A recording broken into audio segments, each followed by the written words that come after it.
یا معاشر علماء و طلباء، خدا کے لیے حیات و ممات کے مسئلے میں معاملے کی نزاکت اور اس کی سنگینی کا احساس کیجیے۔ اس معاملے کی نزاکت اور اس کی سنگینی کا احساس بہت کم لوگوں کو ہے۔ یہاں آپ کے پاس قلم ہے، زبان ہے، اگر آپ اس مسئلے میں شدت پسندی اختیار کریں گے تو زیادہ سے زیادہ کیا ہوگا؟ قلم قلم سے ٹکرائے گا، زبان زبان سے ٹکرائے گی، ٹھیک ہے نا جی؟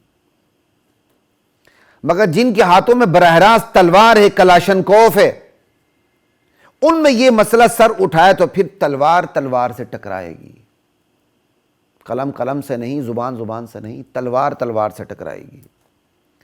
ایسے میں اس کی ہلاکت خیزی کے تصور سے بھی دل کے دورے پڑنے لگتے ہیں بندے کو۔ یہ کوئی فرضی ڈھکوسلے نہیں ہیں، امت میں اس عنوان سے انتشار پیدا کرنے والوں کا اول و آخر مقصد یہی ہے۔ پنجاب کا یہ فتنہ ملتان میں جنم لینے کے بعد دھیرے دھیرے سفر کرتے ہوئے صوبہ سندھ پہنچ چکا ہے، ٹھیک، کے پی کے پہنچ چکا ہے، گلگت بلتستان تک میں اس کی بدبودار حرارت محسوس ہو رہی ہے، اور علمان والحفیظ طالبان تک پہنچنے کی اطلاعات ہیں۔ طالبان کے ہاتھوں میں تو تلوار ہے، تلوار تلوار سے متصادم ہو جائے اپنے ہی گھر میں تو پھر ہلاکت خیزی کا تصور خود ہی کر لیجیے۔ اللہ اکبر۔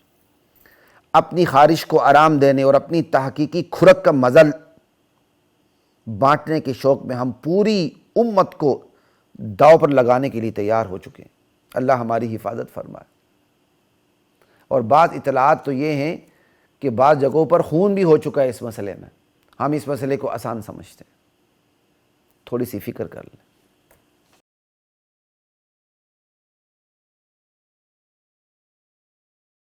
وَلَقَدْ